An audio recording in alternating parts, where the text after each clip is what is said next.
Hello friends, today we will discuss simplifying context free grammar।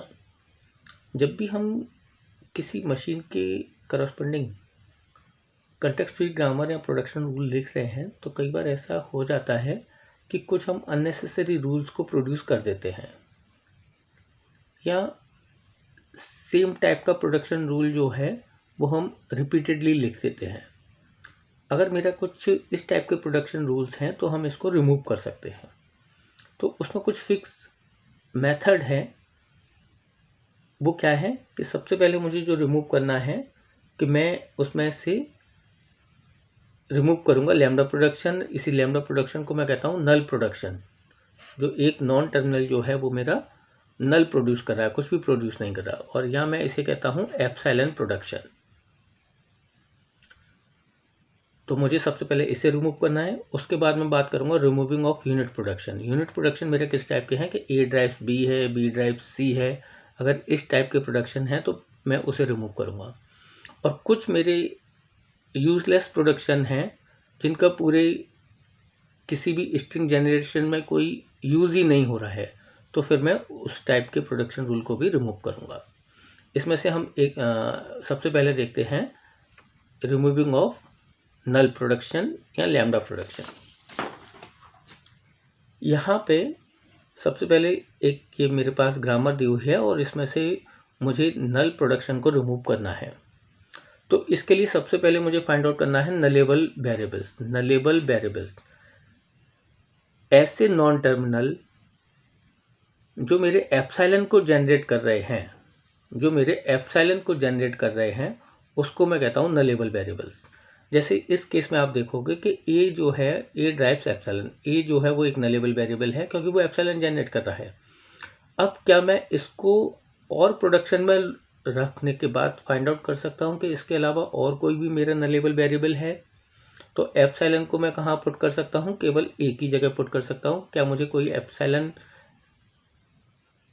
Produce करने वाला production rule मिल रहा है? नहीं है। तो इसका मतलब इस केस में मेरे पास केवल ए की नलेबल वेरिएबल है। वो मेरे पास कौन सा है? ए। एक ही नलेबल वेरिएबल है। अब दूसरा काम मुझे क्या करना है कि जितने भी मेरे पास प्रोडक्शन रूल हैं उसमें जहाँ भी मैं इस नल को यूज़ करके कोई भी प्रोडक्शन नया बना सकता हूँ वो मैं लिखूँगा उसे। तो यहाँ पर जब मैं ए की जगह एप्सिलॉन रखूँगा तो मेरा एक नया प्रोडक्शन रूल जनरेट होगा क्योंकि मुझे इसे रिमूव करना है। जब रिमूव करूँगा तो इसका इफेक्ट मेरे प्रोडक्शन रूल्स पर कहाँ कहाँ पड़ेगा वो मुझे पता होना चाहिए।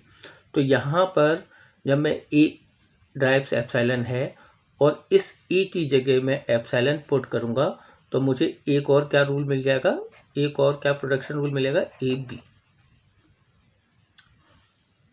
तब यहाँ पे अब मेरे पास एप्सिलॉन को पुट करने के बाद जो मेरे पास रूल्स आ गए प्रोडक्शन रूल, वो A S B, A B, A B, A B, A B. यहाँ पर ए बी का जो है वो ये रिपीटेशन हो गया क्योंकि ये अभी ए को एप्सिलॉन रखने के बाद मिला है और ये ऑलरेडी मेरे पास था अभी। तो किसी भी प्रोडक्शन रूल को मुझे दो बार लिखने की ज़रूरत नहीं है, तो उसको मैं एक बार हटा दूंगा। तो फाइनली जो मेरा प्रोडक्शन रूल्स बनेंगे वो क्या बनेंगे? वो मेरे ये बन जाएंगे S types A S B, S types A B और ए। ठीक है, नेक्स्ट एग्जांपल देखते हैं कि यहाँ पर देखो ये मेरे पास एक कंटेक्स्ट फ्री ग्रामर लिखी हुई है। यहाँ पर मुझे सबसे पहले नल प्रोडक्शन फाइंड आउट, नल वेरिएबल फाइंड आउट करने हैं। नलेबल वेरिएबल मेरे कौन कौन से हैं? ए जो है वो मेरा नल प्रोड्यूस कर रहा है, बी जो है ये नल प्रोड्यूस कर रहा है, और ए और बी दोनों प्रोड्यूस कर रहे हैं। तो यहाँ पर जब ए की जगह मैं एप्सिलॉन रखूँगा और बी दोनों की जगह एप्सिलॉन रखूँगा तो एस भी मेरा क्या हो जाएगा? नलेबल वेरिएबल हो जाएगा। तो इसका मतलब मेरे पास ये 3 नल वेरिएबल्स प्रोड्यूस करने वाले नॉन टर्मिनल्स हैं। यहाँ पे एक कंसेप्ट आपको याद रखना पड़ेगा, क्या मुझे एप्सिलॉन प्रोड्यूस करने वाले सारे प्रोडक्शंस हमेशा रिमूव करने हैं? तो ऐसा बिल्कुल भी नहीं है, क्योंकि ऐसा पॉसिबल है कि ग्रामर में एक पर्टिकुलर प्रोडक्शन रूल जो है वो एप्सिलॉन जनरेट करने वाला रहे। क्योंकि अगर लैंग्वेज में मेरी एप्सिलॉन जनरेट हो रही है तो इसका मतलब एप्सिलॉन प्रोड्यूस करने वाला एक सिंबल मेरे पास हो सकता है। उसके लिए मुझे ये ध्यान रखना पड़ेगा कि अगर स्टार्टिंग सिंबल एस मेरा एप्सिलॉन जनरेट कर रहा है तब मैं उसे रिमूव नहीं करूँगा, क्योंकि उसका सिंपल सा मीनिंग क्या निकलेगा कि एप्सिलॉन जो है वो मेरे लैंग्वेज का पार्ट भी है। एक लैंग्वेज जो है उसमें एक स्ट्रिंग ऐसी है जिसकी लेंथ क्या है 0, तो उस केस में मैं एप्सिलॉन को रिमूव नहीं करूँगा। अब यहाँ पर देखो कि ये मेरे पास 3 नलेबल वेरिएबल्स आ गए, इन तीनों को मैं रिमूव करूँगा, लेकिन क्योंकि एस जो है वो एप्सिलॉन जनरेट कर रहा है तो फिर मैं उसे रिमूव नहीं करूँगा। किस तरीके से कि यहाँ पर अब जब मैं इस ए ड्राइव एप्सिलॉन को रिमूव करूँगा तो इसका इफेक्ट कहाँ कहाँ पर आएगा। तो जब मैं एक ही जगह जब मैं एप्सिलॉन रखता हूँ तो मुझे यही प्रोडक्शन रूल मेरा क्या हो जाएगा, जो ऑलरेडी प्रोडक्शंस हैं वो मैं एज इट इज़ रखूँगा।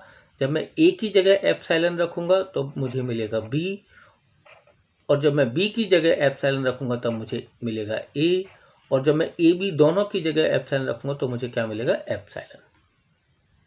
सिमिलरली सेकंड वाले रूल में यहाँ पर जब मैं ए की जगह एप्सिलॉन रखूँगा तो मुझे क्या मिल जाएगा, ए, और दोनों ए की जगह जब मैं एप्सिलॉन रखूँगा तो मुझे क्या मिलेगा, ए। तो जितने भी एप्सिलॉन को रिमूव करने के बाद जितने भी पॉसिबल प्रोडक्शंस हैं वो सारे लिखने हैं मुझे। अब इस वाले रूल में जब मैं बी की जगह एप्सिलॉन रखूँगा तो क्या मुझे मिलेगा, बी ए, और जब दोनों बी की जगह एप्सिलॉन रखूँगा तो क्या मिलेगा मुझे, बी। तो फाइनली जब मैं एप्सिलॉन रिमूव करने के बाद ये ग्रामर लिखूँगा तो यहाँ पर केवल इस प्रोडक्शन रूल में एप्सिलॉन रहेगा मेरे पास, क्योंकि एस जब भी एप्सिलॉन जनरेट कर रहा है तो उसे रिमूव नहीं करेंगे, वो मेरी लैंग्वेज का पार्ट है। और जितनी भी मेरे पास प्रोडक्शंस और नॉन टर्मिनल्स हैं उन सब के साथ मैं एप्सिलॉन को रिमूव कर दूंगा। तो फाइनली मेरे पास ये ग्रामर हो जाएगी।